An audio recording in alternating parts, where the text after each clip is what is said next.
If you skip through the video and don't watch it from the beginning, you'll just waste your time and think the tutorial didn't work. But if you watch each step carefully and practice, you'll get the results you want. Today, by request of one of our viewers, we have a male retouching tutorial. The tools for male and female retouching are the same, but here's the key: male retouching shouldn't be too soft.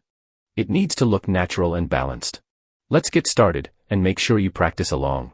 The practice image link is in the description. Ideas Graphics. First, make a duplicate of the image to keep the original safe. Now, select the clone stamp tool. Next, zoom into the areas of the face with blemishes and freckles. Then, use the clone stamp tool to sample from clean areas of the skin and apply it over the blemishes. If you're not familiar with this tool, don't worry. Here's how to use it. Hold down the Alt key on your keyboard and click on a clean area of the skin to sample it. Once the sample is set, release the Alt key and click on the blemishes to apply the sampled skin over them. Keep in mind that tutorials lasting only 30 seconds or a minute are never enough for a decent retouch. To achieve quality results, you need to pay attention to each step carefully. As you can see, the clone stamp tool allows me to easily remove blemishes and keep the skin smooth and even. It's really important to focus on the details when using this tool. Notice how, after each sampling, the clean skin seamlessly blends over the blemishes.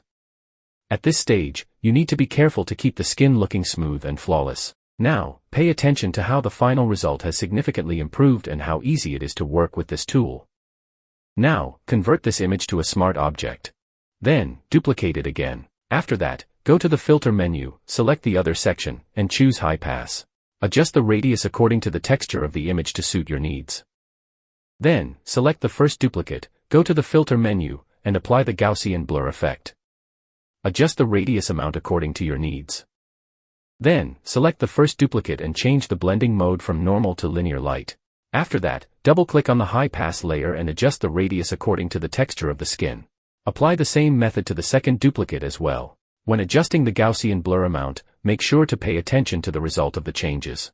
Now, let's quickly talk about one of the features of converting to a smart object. When you convert a layer to a smart object, it allows you to apply filters non-destructively, meaning you can always go back and adjust or remove the effects without affecting the original image.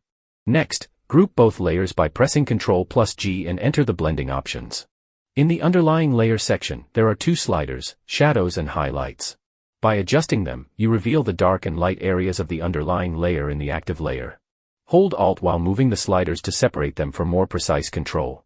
For the final step, hold Alt and left-click to create a black mask on the group. Then, using the brush tool with the opposite color, carefully paint over the entire face to apply the effect only to the skin. I have a question for you.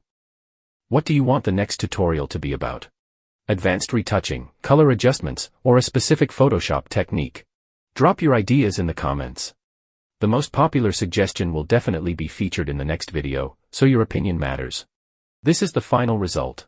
For more tutorials, make sure to subscribe, and please share these tutorials with others.